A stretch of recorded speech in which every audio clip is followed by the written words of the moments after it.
What's going on, everybody? Yo. It's your boys, the White Yeezy and Hove, the Great Value, Jay and Silent Bob, Dylan and Andrew. What's up? How's it Today going? is September 23rd. It's a Sunday. My birthday. In the words of Ice Cube, if you a scared motherfucker, go to church.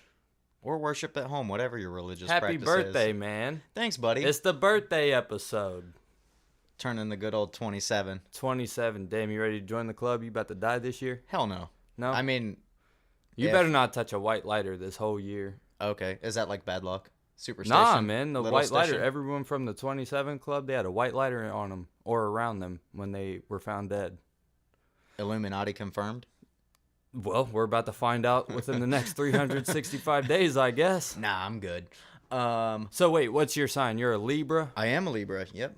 All right. I'm actually right on the cusp of the first day of Libra and the last day of, I do believe, Virgo. So Okay. I, according to horoscopes, exhibit traits of both. Because Nice. there's like a 6-day window of overlap. So you're like a mix, like a hybrid. I'm a hybrid, yes. All right. I am a hybrid. I'm like Fuck a yeah, man. centaur. I'm just a Capricorn. Just a Capricorn? Just a Capricorn. You're not also a human? I mean, yeah, I'm a lot of things, but as far as astrology, I'm just a Capricorn. Hell yeah. That's what's up. I mean, astrology, like, that's one of those things. It's like, it's weird to me because, like, there's some validity to it, but at the same time, it's like, it's such a broad validity that it can be easily applicable. Right, like they just describe human characteristics. Yeah, it's like, oh, kind of. Today you're going to meet somebody. Like, oh, okay. And then you're on the lookout all day to meet somebody, so you just walk up and introduce yourself. You're like, you're the person I'm supposed to meet. So, take life into your own hands.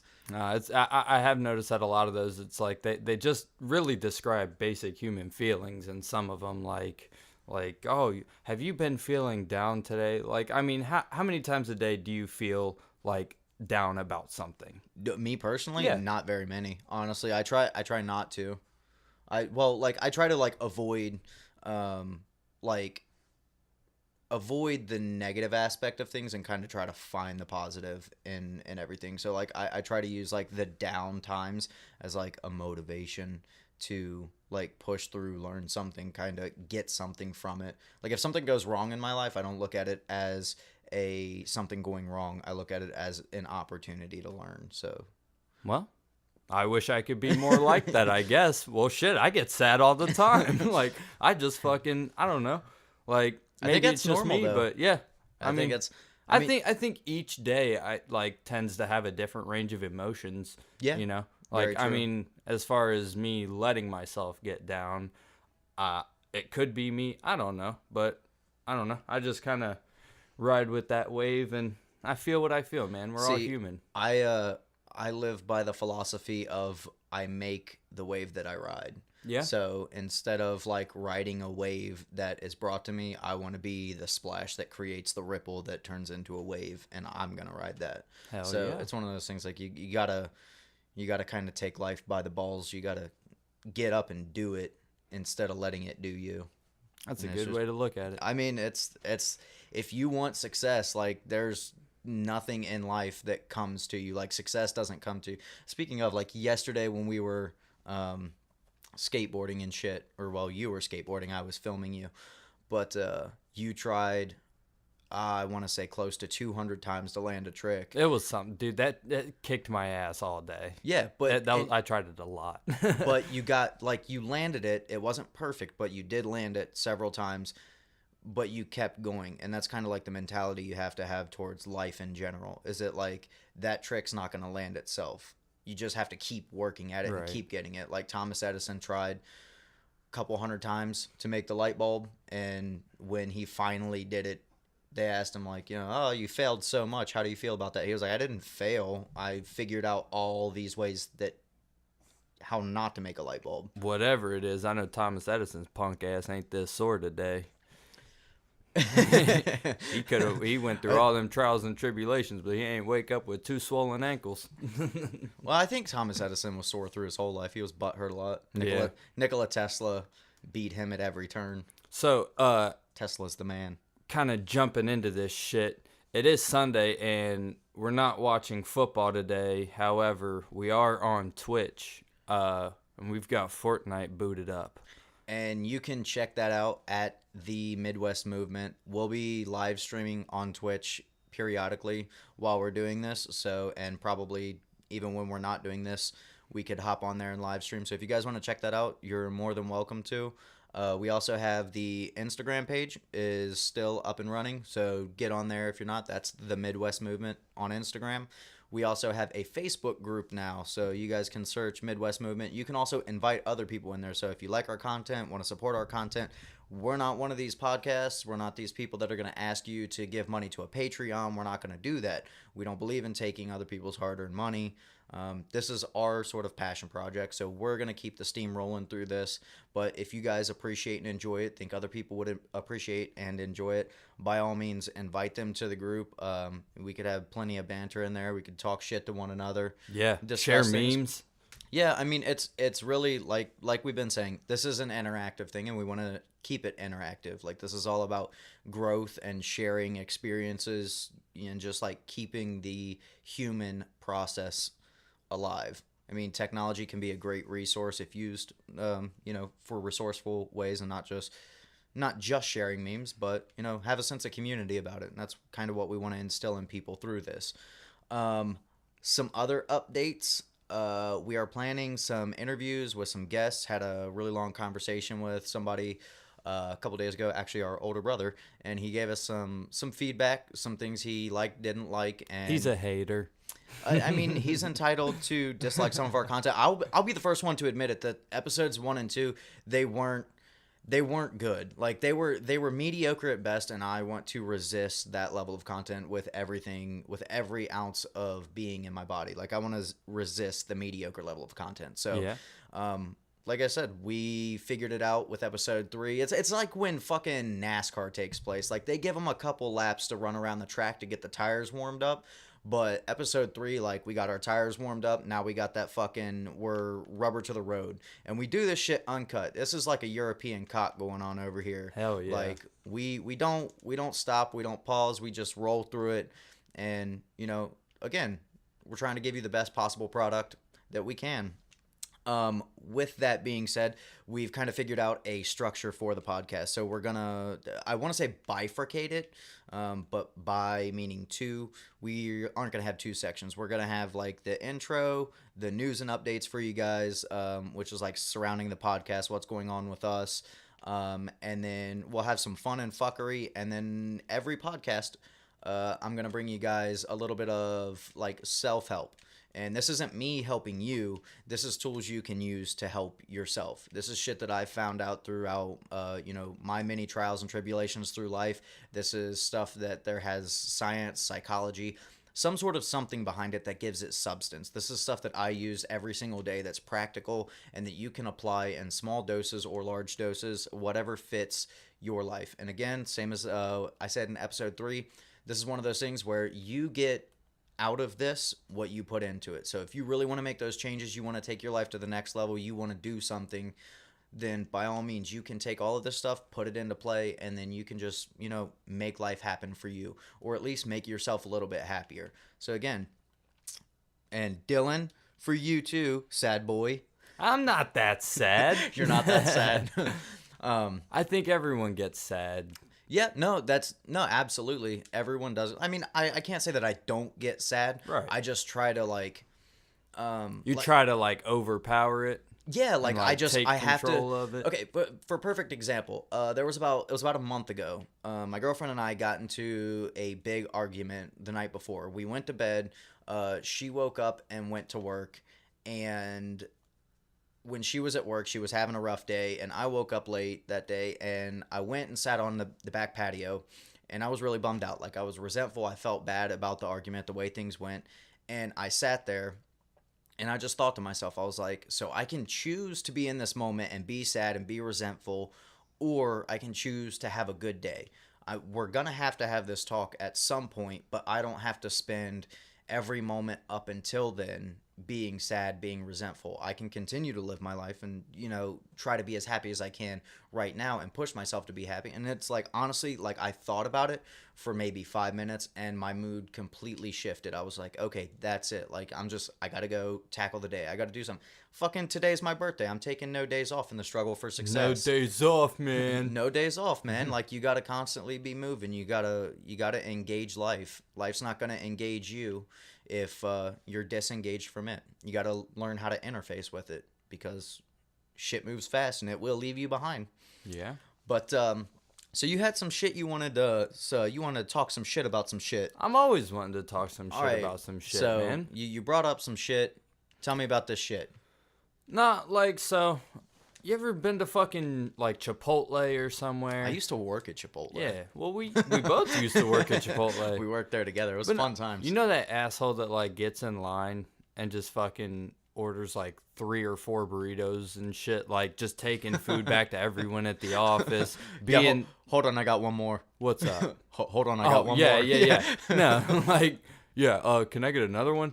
And then it's like there's a line of fucking 8 people built up. Yeah. They're just fucking going on.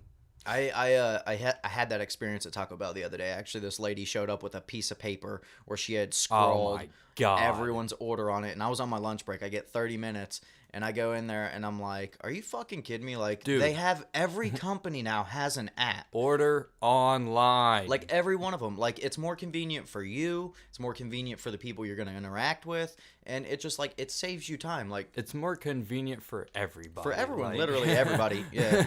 Nobody loses in that deal. Yeah, I completely agree with that. I empathize with that notion. I see, like, on the topic of people who inconvenience society, mine that I experience on a regular basis, and it drives me fucking bonkers every time, is around this time of year, they have bicycle marathons in the neighborhood that I live in. And I don't think these things are quite sanctioned. I think that it's a group sanctioned by dickheads. Yeah, I think that it's just like, they have an organizing committee and they, they're like, oh, okay, here's the route. There's probably a fucking Facebook group. Yeah, or probably. something. And I honestly hope there is, and we should look for one and find one and sabotage this shit. Well, no, like, so here's my thing. Like, I like to shame them. Like, so whenever I drive by, because there will be like 20 or 30 bikers going down a 2-lane public road where the speed limit is somewhere 45 to 55 miles an hour. And I'm pretty sure the law that exists in most places regarding bikers is that you have to go the speed limit if you're on a public road. If you're in a vehicle that's transporting you, you have to go the speed I don't limit. know if you necessarily need to go the speed limit, but I do know you can pass if they're going like 10 or 15 under. Okay, so fair enough. But like if they're going 30 under, that's an issue. Fucking ridiculous. Especially like, on a 2-lane road. Yeah. Country back road especially. But these people, they expect everybody to conform to them. And it's like, no, this road isn't designed for that. And there's, not to sound like an asshole, because like this isn't just me like arbitrarily complaining, but there's a bike path that's like 30-something miles long that exists maybe 5 miles from my house. And these people are 5 miles. They have a parking area where you can go park. Like these people could put this the stuff is like accessibility. sanctioned by the state too, like this bike trail. Yeah, like it's paid for by the Yeah. by the taxpayers so that these people can so have that this. we don't have to deal with that Exactly. shit. So I'm fucking. Whenever this happens, I roll down my window and I just yell, "Bike path!" as I'm going by them, and every time like they want to fucking flip me off, and it's like, why? Like you're the asshole here. I'm just pointing out the logical side of this. Like you have a designated spot. This is designated spots for vehicles that are, that are 4-wheel or 2-wheel and automatic. Like this isn't for you. Go over there. Like you have your space. Go use it. Fucking assholes. I'll man. never understand that, and that's something that I have noticed since we first moved to this area. Like that they're always out there in the summer. Well, and that's the thing. Surrounding areas is they have on the roads they have bike lanes designated. They have designated bike lane. Yeah, they have them designated for people to ride in them. And like cities, like more populated places have that. But then you get these people and they like, oh well, here's a gray area in the country somewhere, and it's like, no, fuck you, dude. Like there's a bike path down there, so you don't have to get up here. Because in all actuality, the way I see it is that your hobby and your fitness does not supersede the public safety, and that's ultimately what it is, because it's just an unsafe practice. I wonder if anybody is like actually wrecked. I don't know, but if I hit one of these fuckers, like then that I'm liable. Yeah, and that's, to me, like that's a huge issue. But I digress. I had a after we did last week's podcast, I had an idea. I got home, it was around 12:30. And I laid down to go to bed because I got to get up at 6 to go to work. Again, take no days off. And I had this idea as I was laying down that I think is going to revolutionize the sex toy game. Oh, yeah? Oh, yeah. And this is That's just random... what you need. Well, not for me. It's for the ladies. Like, the ladies of the world would love it. So it's just for women? I mean, you could use it for whatever, but I think the design of it is more supportive. Suitable? Yeah, more supportive of the female form than the male form. Because I know, like, some people it's exit only, but some people not. And, you're right, your body. But I think, like, for the design and the functionality of it, it's more supportive of females. But I'm going to lay it on you. Maybe start please don't lay it on me. God, I fucking hope not. But I'm going to start a Kickstarter for this and change the world. So take a blender base and you attach a toy to the top of it, right? So you have complete control of the rate at which it spins. You said you were laying down in bed at night and you thought of this? I literally laid my head on the pillow, covered up with a blanket, and then instantly that popped in my head, because like as I walk into my house, like there's the living room. You got your wallet on you? I do. You're going to have to pull out that man card. I'm confiscating that shit. You, Well, you like, can't be laying in bed thinking about dildos on blenders and shit. No, well, like I walk, like I go in my house, living room's right there, go through the doorway, like a little threshold, and to the right there's a countertop space, and our blender sits on there, and I have no idea why, but and you just thought about putting a dick on it. It's for the ladies, man. What? It's the Blenetrator. The Blenetrator. The Blenetrator. All right, cut this fucking podcast off. I'm done now. It's a perfect fucking Blenetrator. It's the perfect idea, man. I don't know about perfect. I'm all about pleasing the people, man. So, like, if a dude were to use this thing, he might sit down and, like, is the blade still on it? Cause No. it's a blender? No, okay, I was so, gonna like, say, so that might so, cut okay. off the fucking... No. So, the like, chicken nuggets. So, the blending mechanism, the blades are actually housed in the bottom of a blender, and that's like in the container itself. So when you pull the container off, the blades come out with it, and typically you can unscrew that and wash the blades Have separately. you put a dildo on a blender already? No, I haven't. Oh my God. But there's a base at the bottom of the blender that kind of interlocks with the mechanism that the blender the blades are attached to. So what my idea is typically there's like a base sort of attachment on, dildos. What fucking use?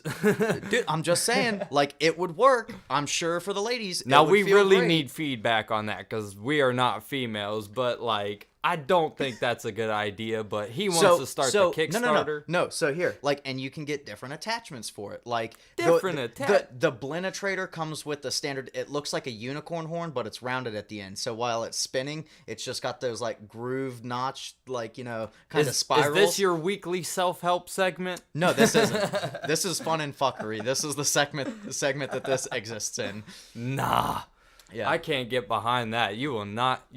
I just can't. I mean, like I said, like some people are exit only, and it's not for me personally, but in the idea of that, women might find it useful. Have you ever seen all the options on blenders now? Like all the different Yeah, pulsations. dude, I've got and a Ninja blender. That shit's dope. yeah, Like, that's what I'm saying. Like, imagine but that. I'm not gonna put a dick on it. No, that's why I create a specific, like, it essentially takes the concept of a blender base and then puts a dick on it.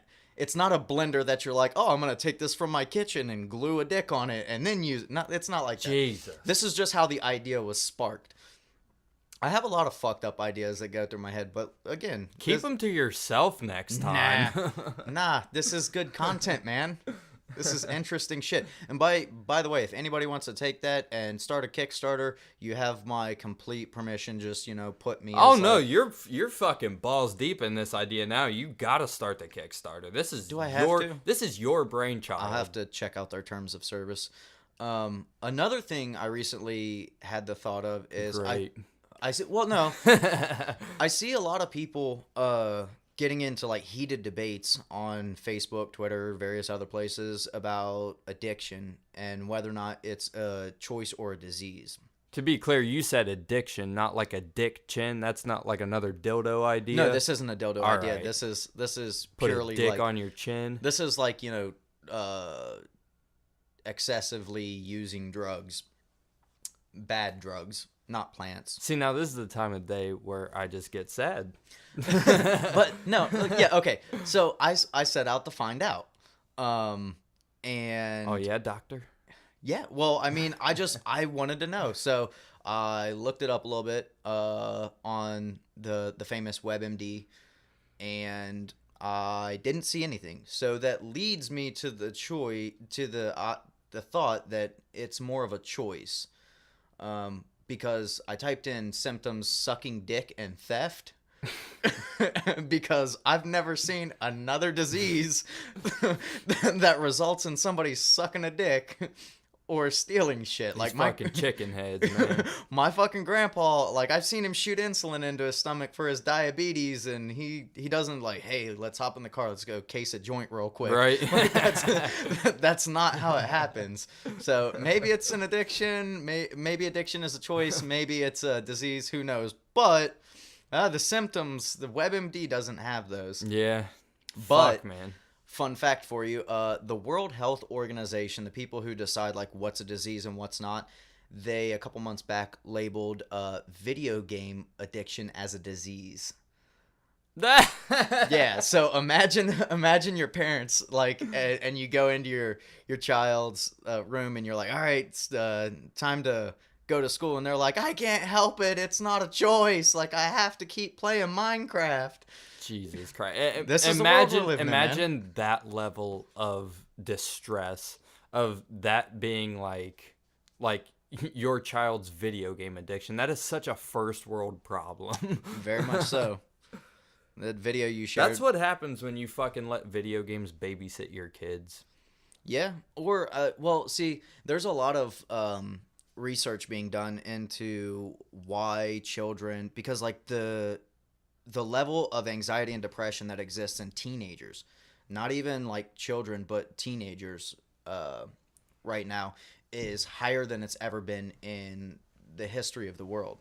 So teenagers years and years ago, they were starting families at 15, 16, Right. and shit like that, and now teenagers are just fucking completely depressed, and they found a link between unstructured playtime and the cognitive development of the brain, Right, the prefrontal right. cortex of the brain. So essentially what that means, unstructured playtime is imagination-based play, Yeah. where kids can go like in a peer group and interact with one another, but there's no adult real supervision. Right. So it's essentially kids They don't have being, that guidance. yeah, like essentially kids being able to establish a hierarchy and a set of rules within themselves, figure out like their version of right and wrong. yeah, kind yeah, of. it essentially gives them the basis for determining their Do you own think that had morality. anything to do with that kid that shot up that Madden tournament a while ago?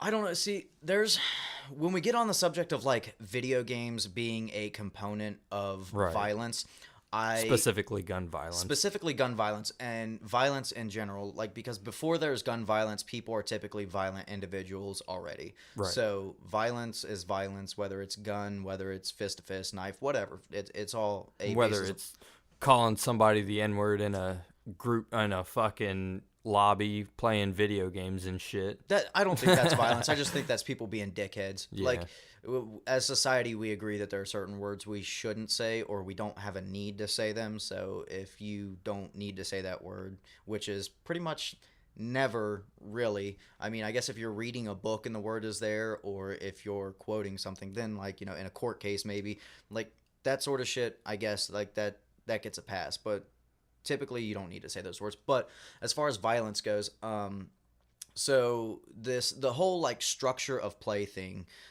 comes into play because the prefrontal cortex of the brain, the newest part of our brain, is the last to develop. It doesn't fully develop until you're like 24, 25 years old. Right.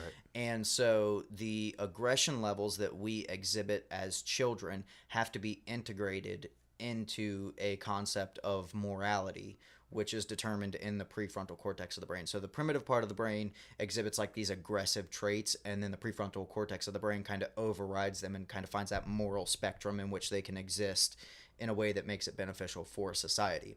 So with that being said, I think yes, because if you start looking at people who play video games, like 16-year-old kids, like 16 years ago, Google wasn't even around, but we still had video games. So if that kid was sitting down in front of a video game every single day of his life, never had the opportunity to interact with other kids, he didn't quite figure out how to integrate his level of aggression or keep it under wraps to the point where, and it may be like a person by person basis. I'm not trying to make a specific statement about him, but I think as a whole, we have to have more of that, like I said, the human-based interaction, like, especially for people who are developing.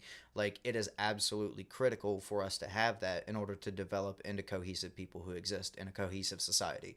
So that's one of those things where, yeah, I do think it plays some part, but I think it gets over demonized by, like, media outlets and by people People who just need something to blame. yeah, well, it's funny, though, because, like, back in the 1950s and 60s, there was a spike in adolescent violence, and they blamed comic books for it. And, yeah, not even fucking kidding with you. They blamed comic books. Like, Stanley was like, huh? Like, so it's one of those things where it's like, there's always a scapegoat. There's always somebody who needs something to blame because, again, this country has this way. Society can't deal with blaming themselves. Well, and it's not even blaming themselves. Like, we just have a very false way of dealing with mental health related issues. And I think that, like, it just goes to show you that, I mean, this is a huge thing that we need to really analyze and look at, because there's a lot of studies being done into the brain and how it works and how all these chemicals and imbalancements, how they interact with us, and how upbringing and all these different circumstances kind of play a role in shaping us into who we are and what we become and what we're capable of. So it's one of those things where if you don't really look at these things, you can't really make progress. If you're saying that this isn't the issue, it's just guns, I don't think that's true, because there are millions of people every day who carry guns who don't shoot people. Right. So it's one of those things, like, there's levels to everything. You just have to get to the root in order to really cut out that dead part of the tree. I think, like, with the Madden tournament, I think that kid went there. Like, I mean, he went to the tournament with a gun. Yeah. Like, that says everything you need to know. Yeah.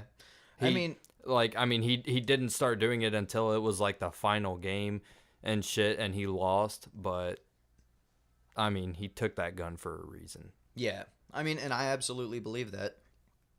I absolutely believe that, people are capable of violent things, and they do set out to do violent things. Like, evil exists in this world, and this is the reason why I'm pro Second Amendment, just because of the fact that in instances like that, it's better to have it and not need it than to need it and not have it. So if you are there and this guy comes in and he's just, like, willy-nilly shooting off shots, if there's someone who's trained and accurate and they can take that person down to minimize casualties, it's the best possible outcome, in my opinion. of a situation.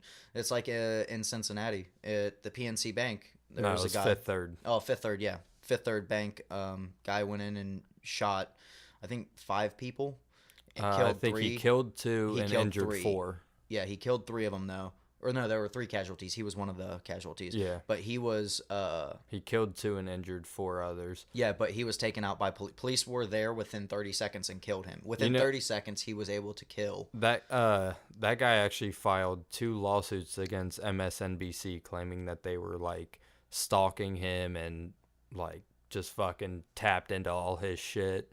Like he was a paranoid schizophrenic. Again, the mental health thing. Yeah. Like it's one of those things like we have to take this seriously. Like it's this to me from like an analytical like and I don't like to make predeterminations about situations until I have more information to determine about them. But from a standpoint of being analytical, it seems like there's one thing that keeps popping up, and that one thing is a major red flag, and it's mental health. Like per my per my viewpoint, like I think that that's something that we really should look at, and don't demonize it. Like, yeah, these people might be sick in the head, but at the same time, the science exists to where we can help them.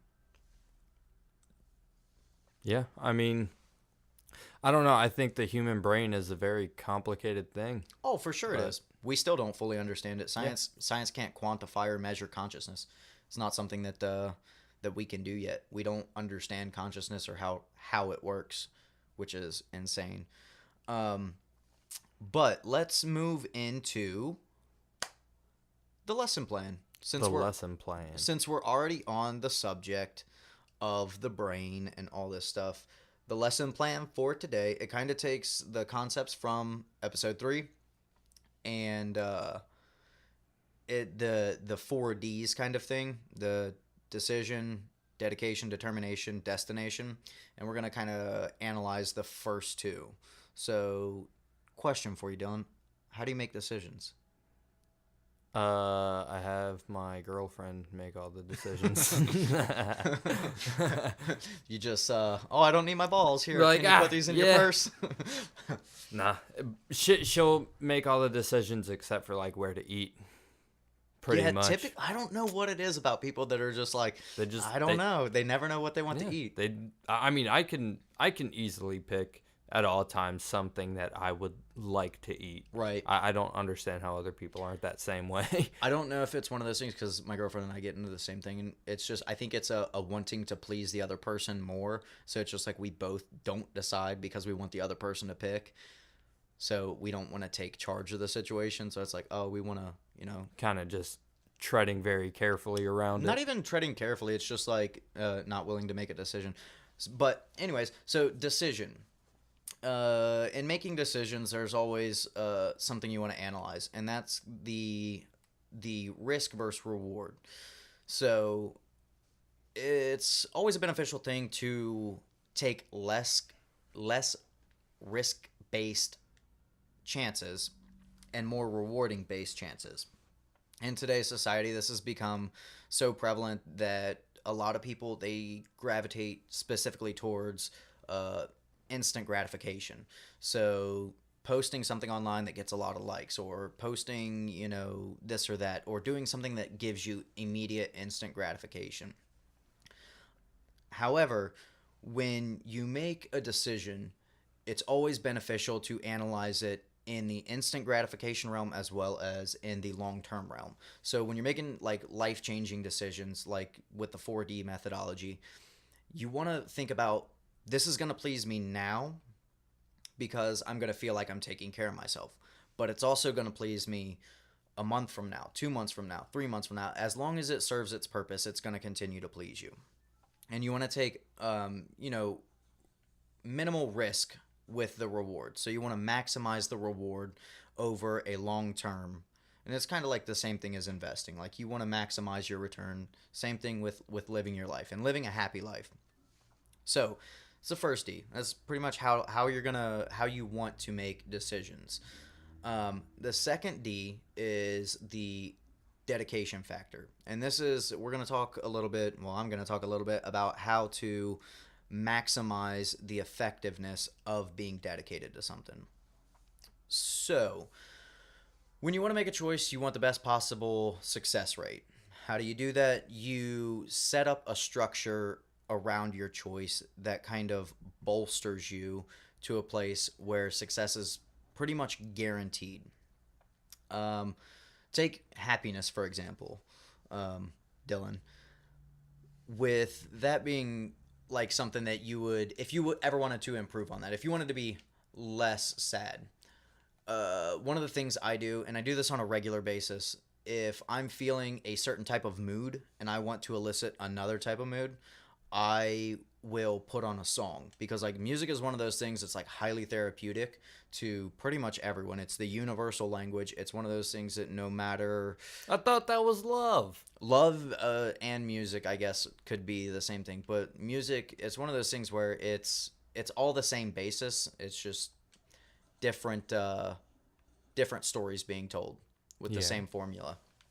But so music, you can curate like all these apps that exist now. Like I use Spotify personally, but I know there's Apple Music and Google Play Music, all these different things. You can curate playlists and label them for different moods. Like have a happiness one, have one that's like if you're trying to go to the gym, get pumped up, like you have one for aggression, like something that kind of elicits like a primal sort of like rage based thing. Right. Not like evil rage, but just like, you know, something that's saying like I'm gonna fuck shit up today in the best possible way. So these sort of things kind of help you along. They kind of minimize your downtime and failure. They kind of limit them to the smallest possible category because you want to, again, maximize your success through life. Another thing you can do is set up some support systems. Now, Dylan and I, we're a support system for one another. Our support system consists of us coming together and pretty much fucking off. We don't typically talk about our problems with one another. That's just not something that exists in our relationship for the most part, just for the simple fact of we just enjoy each other's company and we want to just chill out with one another. And problems are gay. I mean, I guess they can be. Yeah. But at any rate, like for example, I'm not great with money.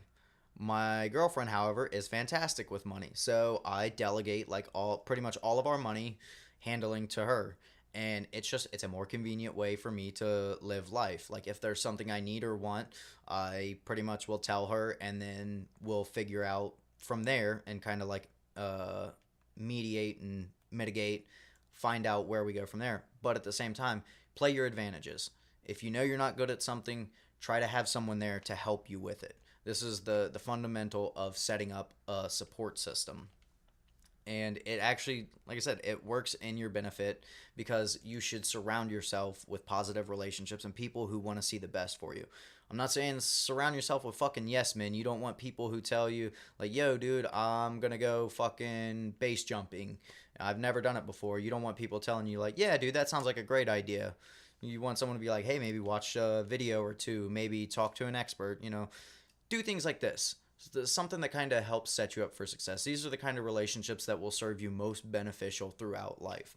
And I know a lot of people have a lot of people who want to look down on them, frown on them, kind of rain on their parade. That's good because it can give you an outside perspective, but at the same time, you want people to have your best interest in mind. So it's good to hear like an outside perspective, but it's also not good for, you know, someone to constantly tell you that you're not gonna achieve where you want to achieve. You want to be uplifted.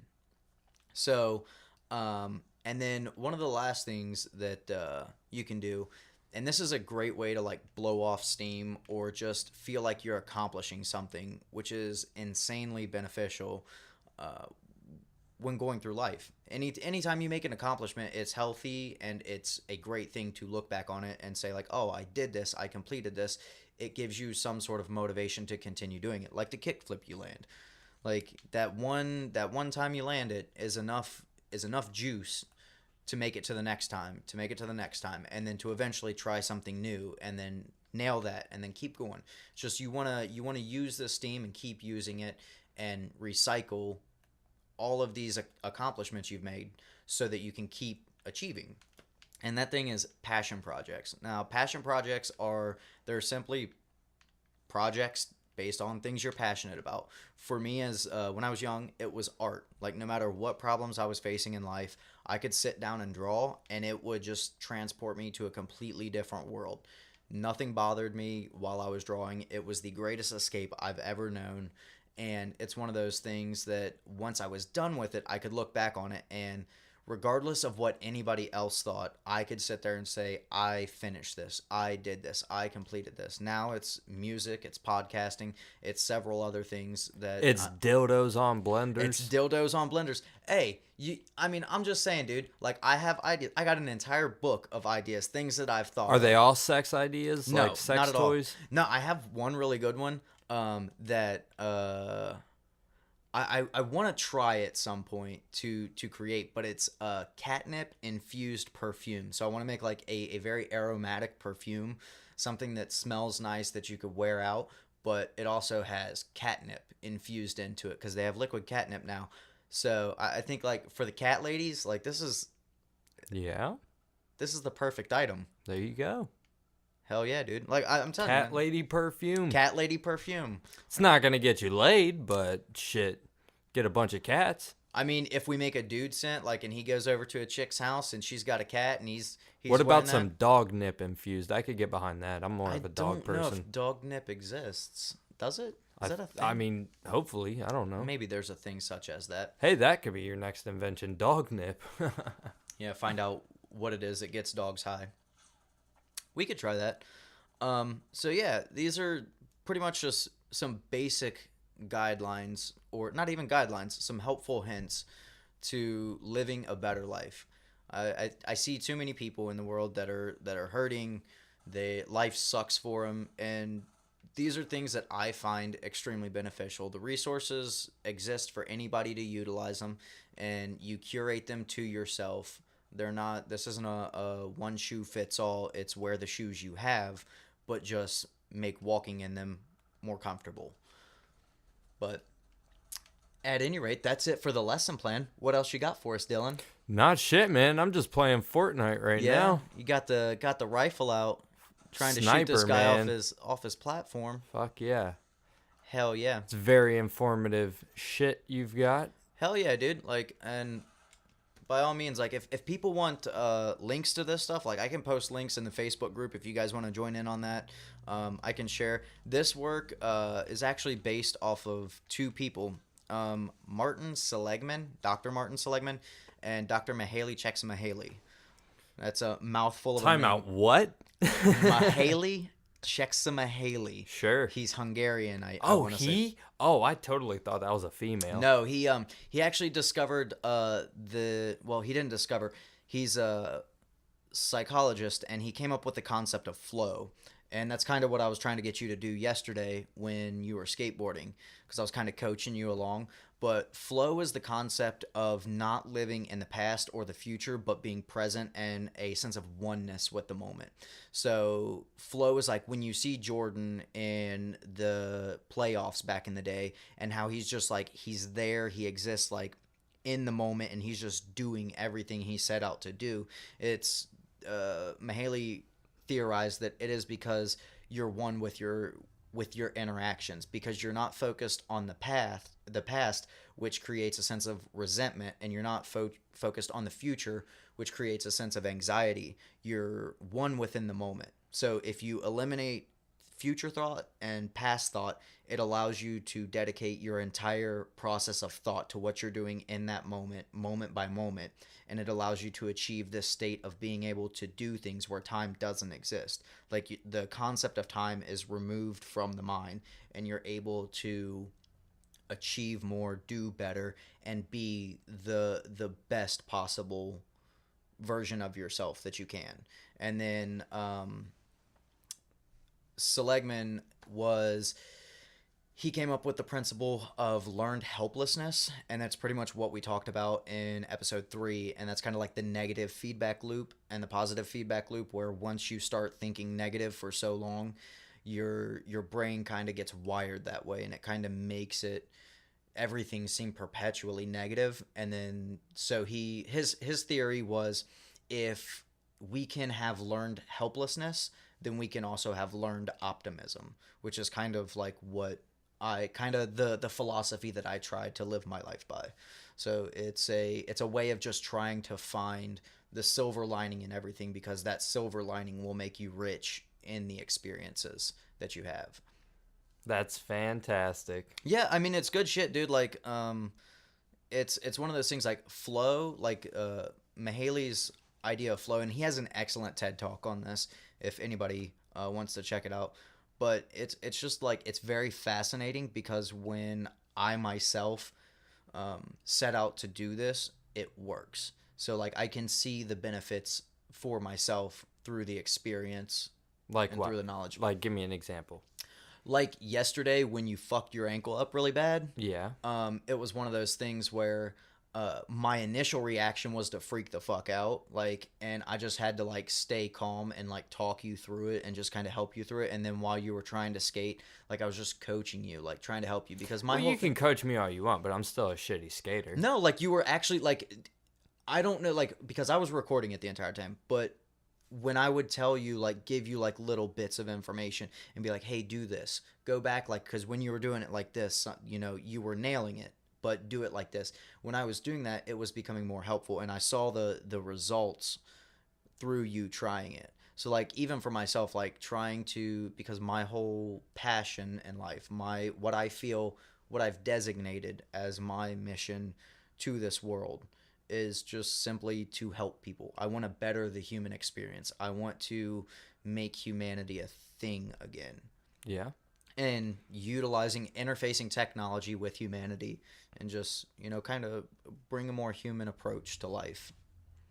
Hell yeah. So it's one of those things, like for me, like I'm able to understand myself more and then give back more.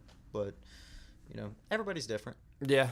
Yeah. I think we've just like there's so many different personalities in this world that it's just like there's not one clear path for everybody. I actually have Like, that path. I've actually started developing a path to connect irregardless. I don't think that's a thing. Well, I think it can be a thing. I just think that because there's two things at play when we talk about resistance to the new or the other, and it's hardwire and like the hardwiring of the brain, so the hardware of the brain, and then the software of the brain. The way the brain is developed over, you know, the course of how we've evolved as people is like when we were running around butt fucking naked, we were living in caves, and we would go out to scavenge for food. We might bump into other people that were also scavenging for food. And when we bump into those people, there's one of two responses that the brain goes into. So this is kind of like the fight or flight mentality. The fight or flight mentality is a neurological response where you either confront or you go away. So in confrontation, one of two things happens. Either you identify that the other person as a friendly or a foe, and then becomes like from there, like it's a pattern of choices. So the whole thing is we've been programmed to either confront or not confront. That's how the brain works. Now the software is social stimuli.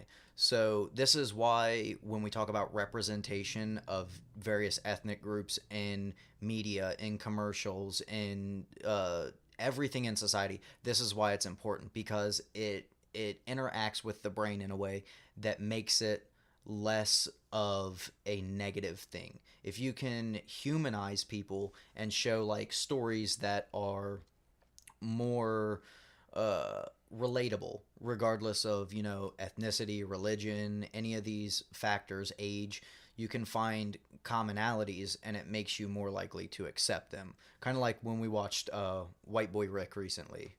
So Yeah. that's like the hardware and software. But White Boy Rick was a fucking fantastic movie. Yeah, no, that was a good movie. It was an amazing story. Fantastic. But no, I just don't think that, like, I don't think you can make one clear cut path that everybody can win by, as far as like Well, it's as far as winning life, because I mean there's too many different personalities. Like, you've got to think there's people who like learn better by themselves, true. there's people Yeah. who learn better in groups, people that learn better hands on, people that learn better on paper. I mean, like, I think it's with the population size that we have and all these different personalities and, you know, all these different characters we have running around, I don't think that there could be one path. My clear cut path would be it. Well, is what it's. Is what it I'm like designing. a basic clear cut path? Yeah, like it's just very for basic human emotions? it's for basic human interaction. It's a way in which people can, regardless of someone else and what they represent, who they are as a person, it's a way that you can interact with them or find a way to connect with them. It's kind of like it takes a lot of different concepts and melds them into one easy to understand, easy to digest concept. But once it's finished, like I'll give the full rundown to everybody, and we'll probably have a video of it with everything. But I think that if I'm able to get it the exact way that I want it, it will make for a very cohesive human interaction. Despite religion, like the main things that cause tension in the world between people, the religion, the race, the age, the ethnicity, like all these different things are the primary, the ideologies. These things are the primary things that get in the way of people being able to live harmoniously. Yeah. But yeah. But no, White Boy Rick though. So Fuck yeah, selling that's a new crack. movie that came out about a 16-year-old kid who Based on a true story. Yeah, based on a true story. And where was it? Detroit. Detroit, I thought so. And he was selling crack and working for the FBI. Yeah, so what happened is his dad was manufactured guns, and Spoilers. yeah, spoiler alert, sorry. Spoiler. His dad he had a license to sell guns, got guns, and then the FBI ended up coming up to this kid after he sold some guns for his dad because they were just trying to get ahead in life, and they were like, "Here, you're gonna cook this crack for it. You're gonna take this cocaine, cook it into crack," and then yeah. Then it was all unraveled from there. Yeah. Go see it though. Yeah, it's Good movie. It's fantastic. The kid that played him, man, he was such a goofy little fucker. Like he's just a weird guy. Reminded me of our brother Chris. Yeah. A little bit. He's pretty goofy. Yeah. But at any rate, you got anything else for the people today? Nah, man. I mean, I'm just fucking. It's Sunday. Football's on. I got a cake waiting for me at home. Yeah, it is your birthday, man. Ketogenic Happy fucking birthday. German chocolate cake. Ketogenic? You're on the keto diet? I'm not, but when it comes to carbs, if I can eat keto versus regular, I'll definitely save Yeah, I mean, if you can. But still, I mean, it's your fucking birthday, man. Like, eat some real sugar. Fuck your body up for one day. It's your birthday. Sugar is the enemy. Yeah, but it's your birthday. Age is the enemy. Time is the enemy. You can't control time, so you can't make it an enemy. You have to just work it to your advantage. Well, you can't control your enemies either. Yeah, I guess you're right there. Very philosophical, Dylan. Thank you.